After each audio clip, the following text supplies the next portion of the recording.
প্রায় বছর দুয়েক পর অহনা নক দিল মেসেঞ্জারে। ভালো মন্দ জিজ্ঞাসা না করে সোজা জিজ্ঞাসা করলো, লন্ডনে কই থাকা তুমি, অ্যাড্রেস কি? রিপ্লাই দিলাম, কেন গিফট পাঠাবা নাকি? বলল, পাঠাইতেও তো পারি। অ্যাড্রেস দিয়ে টুকটাক কথা হলো, কেমন আছো, স্বামী বাচ্চারা কেমন আছে, এইসব আর কি। তার সাথে কথা বলার ঘন্টা দুয়েক পরেই দরজায় নক পড়লে দরজা খুলে দেখি অহনা। আমি স্বপ্ন দেখছি কিনা বুঝতে পারছি না, পেছনে তার বর আর বাচ্চা দুটো। আমি কি বলবো বুঝতেছি না, ঘরে চলে গিয়েছে মনে হচ্ছে। অহনা হাসি দিয়ে বলল, কি ভয় পাইছো? তার বরের সাথে হাত মিলিয়ে বাসার ভেতর নিয়ে আসলাম তাদের।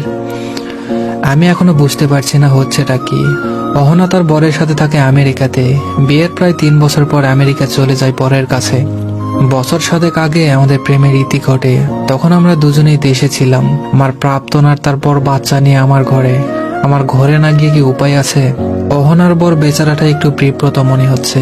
উনি আমার কথা জানেন, মানে অহনার একটা প্রেম ছিল জানতেন, কিন্তু আমাকে এই প্রথম দেখলেন মনে হয়। অহনার ড্রয়িং রুমে এসে বসতে বসতে বলল, আমেরিকা থেকে বেড়াতে এসেছিলাম লন্ডনে, ভাবলাম তোমার সাথে দেখা করেই যাই। আজকের রাত তোমার এখানে খাবো, দেখি কেমন রান্না শিখেছে তুমি। আর বলল, একাই থাকো? বললাম না, ফ্রেন্ড আর তার ওয়াইফ থাকে আমার সাথে, ওরা দেশে গিয়েছে ছুটিতে, এখন একাই থাকা হয়। তুমি আমাকে না বলে আসলে, যদি কাজে থাকতাম এসে দাঁড়িয়ে থাকতে হতো। অহনা বলল, আরে সারপ্রাইজটা নষ্ট হয়ে যেত না তাহলে? রাতের খাবার আমার রান্না করার কথা থাকলেও অহনা নিজেই রান্নাঘর দখল করে নিল। আমাকে বলল, তুমি আমার বরকে সময় দাও, একদিন না হয় আমার হাতের রান্না খেলে। অহনার ছেলে মেয়ে দুটোকে খেলনা দিয়ে বসিয়ে গার্ডেনে বসলাম আমি আর অহনার পর। ভদ্রলোক এখনো মনে হয় বিব্রত। আমি ওনাকে ইজি করতে বললাম, ভাই আপনি প্লিজ লজ্জা পাবেন না, বিব্রত বোধ করবেন না।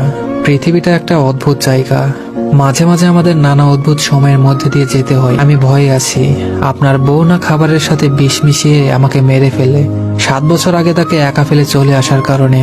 ভদ্রলোক আমার কথা শুনে একটু ইজি হলেন, হেসে দিলেন। লোকটার হাসিটা খুব সুন্দর।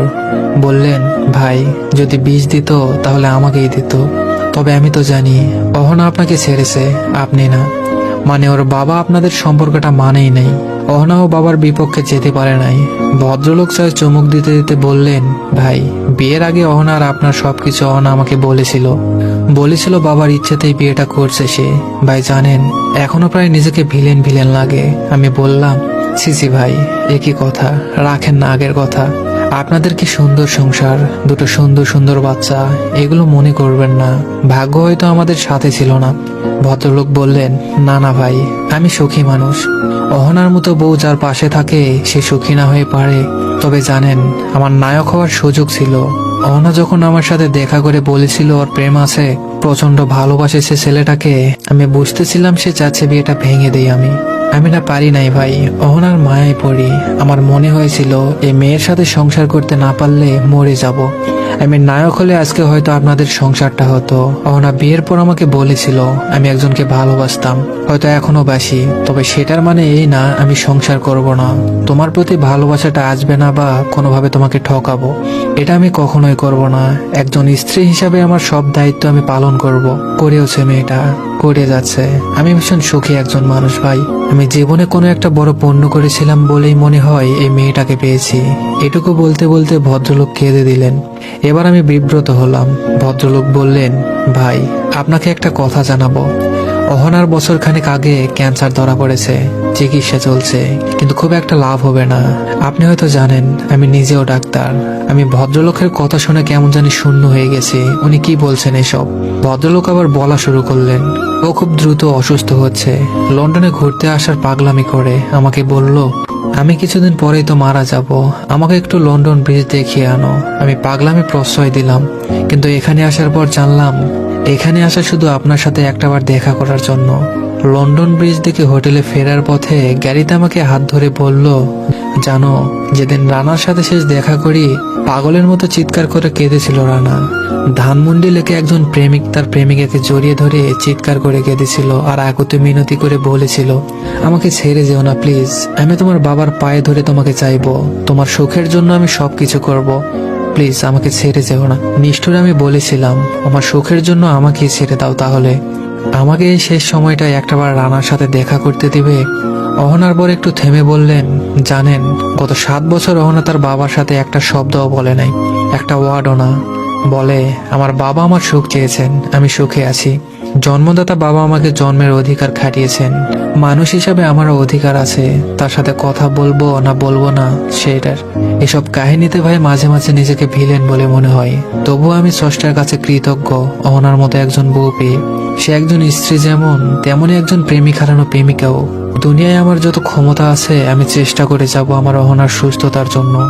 তবু আমি জানি আমাকে হার মানতে হবে। আমি আর আমার অহনাকে পাশে পাবো না কখনোই। তবুও কত মিরাকেল হয় না ভাই, একটা মিরাকেল হোক। আমিও তো এই পণ করেছি, অহনা সুস্থ হয়ে গেলে আমি তাকে বলবো তুমি আমাকে ছেড়ে যেতে পারো অহনা, তুমি যেখানে সুখে থাকবা সেখানেই যাও। তবুও তুমি বেঁচে থাকো, নিঃশ্বাস নাও। রান্নাঘর থেকে রহনা ডাক আসলো, আমাদের কথা বাধা বলল। ধানমন্ডি লেখে আমি আর রহনা প্রায় দেখা করতাম। সে প্রায় এটা সেটা রান্না করে নিয়ে আসতো আমার জন্য। তার মধ্যে তার হাতের গাজরের হালুয়া ছিল আমার সবচেয়ে প্রিয়। নীল একটা বক্সে খাবার টেবিলে দেখলাম হালুয়া রাখা। অহনা বলল খেয়ে দেখো, নষ্ট হওয়ার কথা না, আমেরিকা থেকে আনা, ফ্রোজেন করে এনেছি, স্বাদ আছে কিনা কে জানে। বললাম খাবো, রেখে দাও। রাতে অহনারা বিদায় নিল আমার কাছে। অহনার বর ভদ্রলোক বাচ্চা দুটোকে নিয়ে আমাদের একা ছাড়লেন কিছুক্ষণের জন্য। অহনা বলল আমার বর তোমাকে আমার অসুখের কথা বলেছে নিশ্চয়। ভনিতা করব না, আমার তোমাকে একবার সামনাসামনি দেখার ইচ্ছা ছিল। আর এই তোমার চিঠি রাখো, তোমার দেওয়া 188টা চিঠি। এই চিঠিগুলো পুড়িয়ে ফেলার অনেকবার চেষ্টা করেও পারি নাই। আমার ভালো মন্দ কিছু হয়ে গেলে চিঠিগুলো অযত্নে থাকবে, তাই তোমাকে দিয়ে গেলাম। আর যদি বেঁচে যাই ফেরত পাঠিয়ে দিও। আর শোনো, আমি সুখী একজন নারী, আমার সুখের সংসার। তোমার জন্য প্রেম নাই, ভেবো না। আমি এখনো তোমার প্রেমে অন্ধ, 2 বাচ্চার মা হয়েছি। এখন আরো সব বাংলা ছবির সময় আছে বলো? তবুও তোমার প্রতি জন্মদিনে আমি সুন্দর মতো সাজি, একটা করে গিফট কিনি।